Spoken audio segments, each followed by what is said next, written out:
Good morning students. Last time આપણે બાયોલોજીના basic નોલેજને ચાલુ કરી ચૂક્યા છીએ.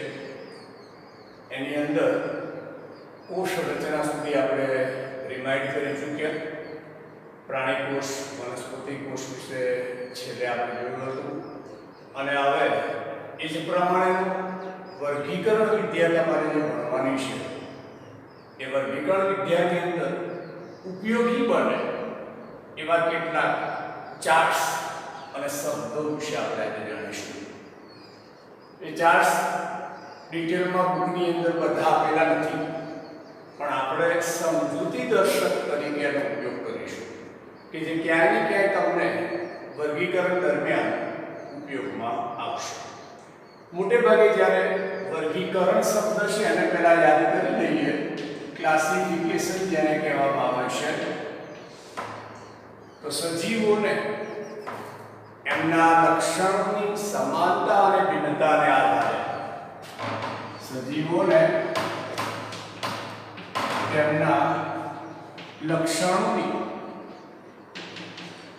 સમાનતા અને ભિન્નતાને આધારે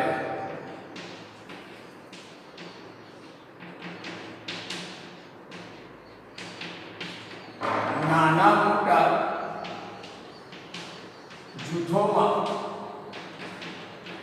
વૈજ્ઞાનિક રીતે વહેંચવાની ક્રિયા, વહેંચણી કરવી, એને ઇન્ડાયરેક્ટલી વર્ગીકરણ કહી શકાય. મહત્વનો શબ્દ છે લક્ષણોની સમાનતા અને ભિન્નતાને આધારે. સમાનતાને કઈ રીતે સમાનપણું ધરાવે છે એને ધ્યાનમાં લેવામાં આવે, અને ભિન્નતા એટલે એમની અંદર શું અલગપણું છે એને ધ્યાનમાં લેવામાં આવે. અને વૈજ્ઞાનિક ચોક્કસ પદ્ધતિ દ્વારા વૈજ્ઞાનિક ઢબથી એમને નાના મોટા જૂથોમાં વહેંચવામાં આવે, એને વર્ગીકરણ તરીકે ઓળખવામાં આવે છે. જુદી જુદી પદ્ધતિઓ છે. દર વખતે નવા નવા સંશોધનો થતા જાય અને પદ્ધતિઓમાં થોડો ઘણો ફેરફાર આવતો જાય.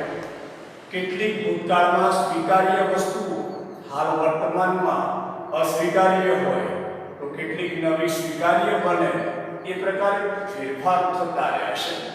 પણ એવરેજ વસ્તુઓ જ્યારે આપણે જાણવા માંગીએ છીએ તો વર્ગીકરણમાં મોટે ભાગે જ્યારે જીવવિજ્ઞાનને વધુમાં વધુ સ્પર્શે છે ત્યારે વર્ગીકરણની દ્રષ્ટિએ બે પ્રકારની સૃષ્ટિઓનું આપણે અભ્યાસમાં ઉપયોગ કરીશું: પ્રાણી સૃષ્ટિ અને વનસ્પતિ સૃષ્ટિ. આ બંને સૃષ્ટિઓને કઈ રીતે એકબીજાથી અલગ પડાય તો એના માટે પ્રાણી કોષ અને વનસ્પતિ કોષ વિશે આપણે જોઈ ચૂક્યા છીએ. અને હવે હાલ આપણે વનસ્પતિ સૃષ્ટિના વર્ગીકરણ માટે જે જરૂરી શબ્દ રચનાઓ છે, જરૂરી ચાર્ટ છે, એના વિશે માહિતી મેળવીશું.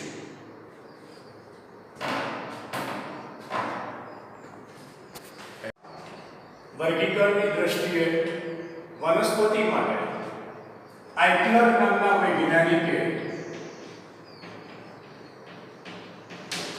ચાર્ટ આપેલો છે.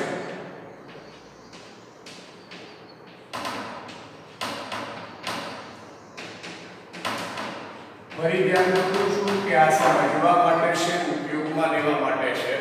બુકની અંદર એ એપ્લાય કરેલું નથી. તો આ જે વનસ્પતિ સૃષ્ટિ છે એને મૂળભૂત બે પ્રકારોમાં વહેંચવામાં આવે, જેમાંના એકને અપુષ્પિ વનસ્પતિ કહેવાય, તો બીજાને સપુષ્પિ વનસ્પતિ કહેવાય. અપુષ્પિ વનસ્પતિ જે છે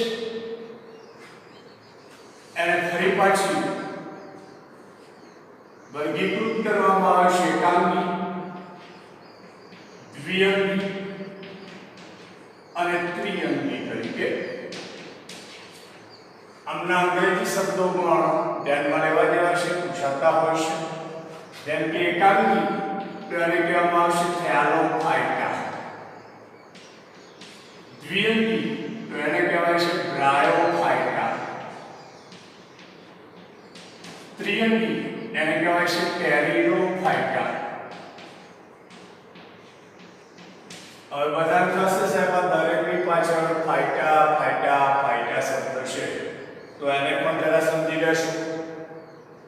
જ આપણે જોયું કે પ્રાણી સૃષ્ટિ વનસ્પતિ સૃષ્ટિ એમ બે છે. તો ફાઇટોન્સ મૂળ શબ્દ કે જેનો અર્થ થાય છે વનસ્પતિ કોષ, અને વનસ્પતિ કોષો ધરાવતા એકમો હોવાથી એ બધાને ફાઇટા શબ્દ લાગુ પડે છે. હેલોફાઇટા જેનો અર્થ છે એકાંગી, બ્રાયોફાઇટા દ્વિઅંગી, ટેરિડોફાઇટા ત્રિઅંગી. જેમ જેમ એના વિશે આખું ડિટેલમાં અભ્યાસ આવશે આપણે વધારે સમજીશું. દ્વિઅંગીમાં દાખલા તરીકે મોસ, માર્કેન્સિયા, રિક્સિયા જેવી વનસ્પતિઓ લેવાય. ત્રિઅંગીની અંદર હંસરાજ, સેલા, જીનેલા જેવી વનસ્પતિઓ લેવાય. જ્યારે એકાંગીને ફરીથી પાછો વર્ગીકૃત કરી શકાય, જેમાં સાયઝોફાઇટા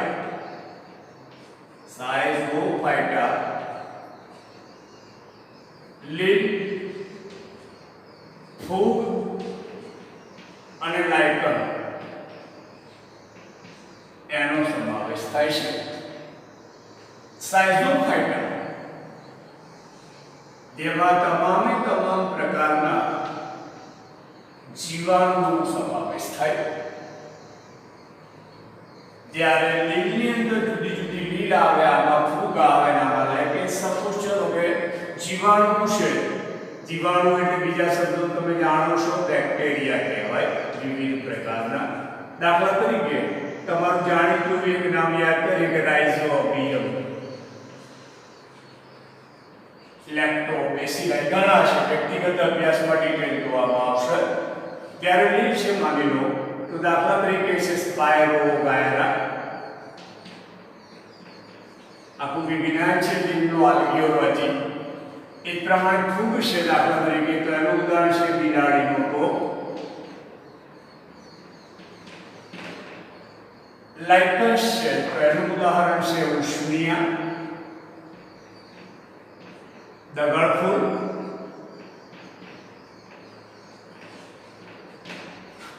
હવે અહીંયા વર્ગીકરણની દ્રષ્ટિએ ગણીએ તો હાલ બે સૃષ્ટિ વનસ્પતિની ઉપસૃષ્ટિઓ છે, જ્યારે આ વિભાગ અને આ ઉપવિભાગ એ શબ્દો વિશે પણ આપણે જે તે સમયે ખ્યાલ મેળવતા રહીશું. સપુષ્પિ વનસ્પતિને મૂળભૂત બે ભાગોમાં ડિસ્ટ્રીબ્યુટ કરી શકાય. જેના વિભાગ કહેવાશે, જેમાંના એકને અનાવૃત બીજધારી વનસ્પતિ અને બીજીને આવૃત બીજધારી વનસ્પતિ કહેવાય. અનાવૃત બીજધારીમાં દાખલા તરીકે સાયકસ, પાઇનસ, મોરપંખ, દેવદાર આદિ વનસ્પતિઓનો સમાવેશ થાય. જ્યારે આવૃત બીજધારને બીજા બે વર્ગોમાં વહેંચી શકાય, એકદળ અને દ્વિદળ. એકદળી, દ્વિદળી એમ પણ લખાતું હોય છે. એકદળની અંદર સર્વસામાન્ય ઉદાહરણ તરીકે ઘાસ કુંડી વનસ્પતિઓ બધી આવે, જેવી કે અમારી એક છે મકાઈ. જ્યારે દ્વિદળની અંદર ઉચ્ચ કક્ષાની વનસ્પતિઓ તરીકે દાખલા તરીકે બારમાસી છે, આંબો છે, ઘણી બધી છે, એમનો સમાવેશ થાય. હવે તમને પ્રશ્ન થાય કે સાહેબ આપણે આનો યુઝ ક્યાં કરવાનો છે? તો જ્યારે તમે પ્રેક્ટિકલ વર્ક કરશો અને એમાં વનસ્પતિઓના નમૂના નિકાળવામાં આવશે, ત્યારે નમૂનાને ઓળખીને એનું વર્ગીકરણ કરવાનું થાય.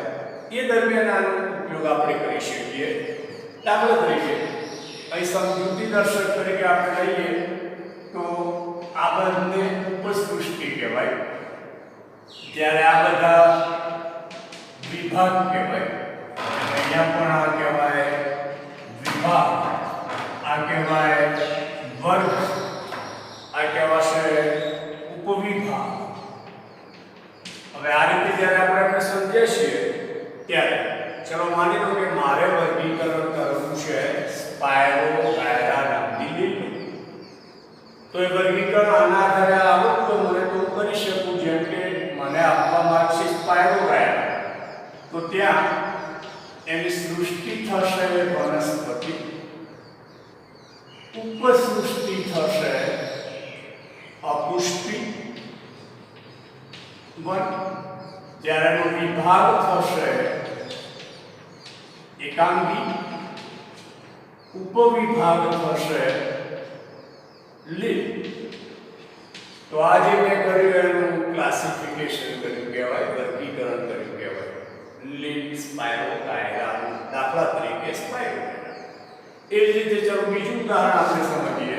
દાખલા તરીકે મકાઈનું વર્ગીકરણ કરવાનું થાય છે. તો મકાઈના વર્ગીકરણ માટે સૃષ્ટિ વનસ્પતિ થશે, ઉપસૃષ્ટિ સપુષ્પી વનસ્પતિ થશે, વિભાગ આવૃતબીજધારી થશે, વર્ગ એકદળી થશે. ઇન શોર્ટ, આ પ્રમાણેનો ઉપયોગ જે તે સમય તમારે કરવાનો થાય એ દરમિયાન તમને આ વસ્તુ થોડી આવડતી હોય, જાણતા હો, તો તમે આને વધારે સારી રીતે ક્લિયર કરી શકો છો. એ જ પ્રમાણે હવે વર્ગીકરણ માટે ઉપયોગમાં લેવાતો એક બીજા સાયન્ટિસ્ટનો પણ ચાર્ટ છે, વિટેકરનો. એના વિશે જોઈએ છે. આપણે વિટેકર નામના વૈજ્ઞાનિકે જે વર્ગીકરણ વિશે માહિતી આપી છે એના વિશે જોઈશું. સૃષ્ટિ સજીવ, અને આ સજીવ સૃષ્ટિને મૂળભૂત 3 ભાગોમાં વહેંચી શકાય છે. એકેરિયોટા, પ્રોકેરિયોટા, યુકેરિયોટા. યાદ હશે, તમે તૈયાર કર્યો છે કે આપણે આ 3 શબ્દોમાંથી પસાર થઈ ચૂક્યા છીએ. તે 3 શબ્દોનો અર્થ શું છે, કઈ રીતે એકબીજાથી અલગ પડે છે. એકેરિયોટાની અંદર તમામ પ્રકારના વિષાણુઓનો સમાવેશ થાય. વિષાણુ એટલે વાયરસ. દાખલા તરીકે એક સેમ્પલ આપણે જોઈએ તો ટીએમવી, ટોબેકો મોઝેઇક વાયરસ. એની જગ્યાએ પ્રોકેરિયોટા જે છે એને 2 ભાગોમાં ડિવાઈડ કરવામાં આવે છે, જેમાં એકને સાયઝોફાઇટા કહેવાય અને બીજાને સાયનોફાઇટા કહેવાય. સાયઝોફાઇટાની અંદર તમામ પ્રકારના જીવાણુઓ આવી જાય, અને એનું ઉદાહરણ બદલીએ આપણે તો માનો કે લેક્ટોબેસિલાઈ.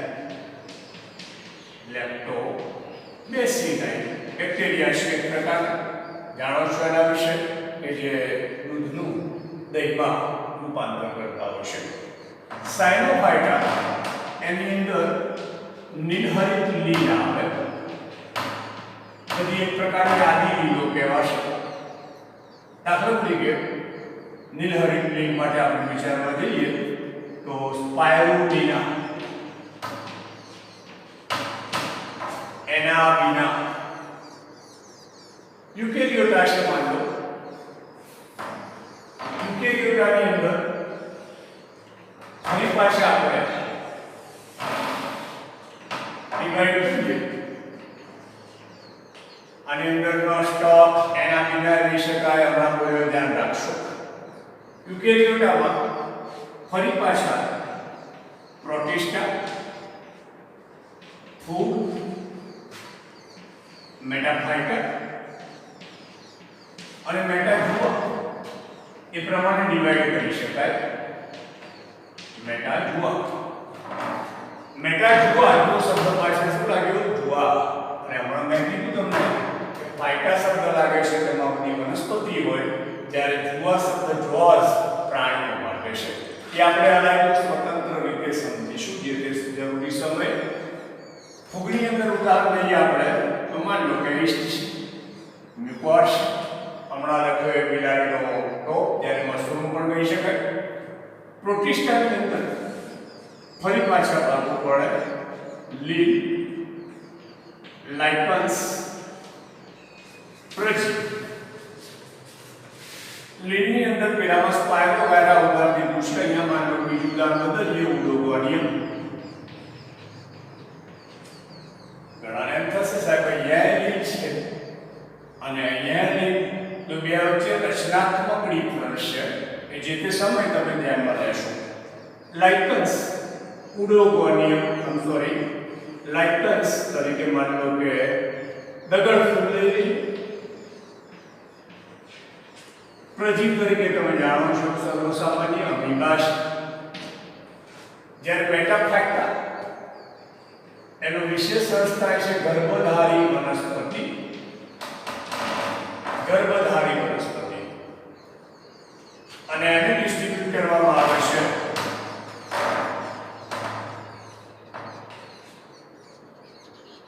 બીજ રહિત અથવા ડાયરેક્ટ આપણે તો અવાહક પેશીધારી.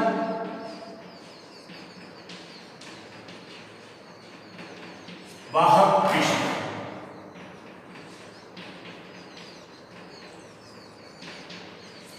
અવાહક પેશીધારીમાં દ્વિઅંગી જેવી વનસ્પતિઓ આવે. મોસ માર્કેશિયા રિક્સિયા જેવી. જ્યારે વાહક પેશીધારીમાં બીજ રહિત બીજધારી આવે.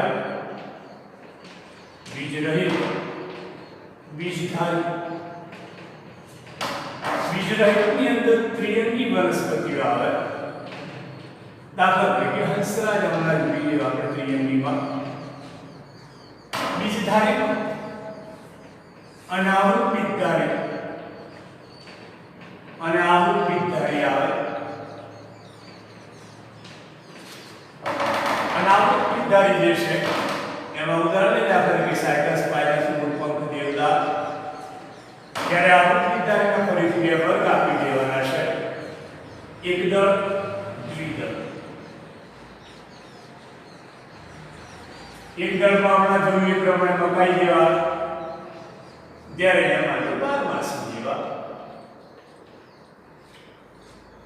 તો આ વિટેકર નામના વૈજ્ઞાનિકે વર્ગીકરણ જે કર્યું છે એમાં જરા નજર કરીએ તો આ એક પ્રાણી સૃષ્ટિ છે. જ્યારે એ સિવાયની આ બધી વનસ્પતિ સૃષ્ટિઓ છે, એકેરિયોટા છે, પ્રોકેરિયોટા. આનો પણ ઉપયોગ વર્ગીકરણના અભ્યાસ દરમિયાન મહત્વનો બની શકે છે. અને જે તે પ્રકરણની અંદર તમે આ બધા શબ્દોને ડિટેલમાં સમજતા રહેશો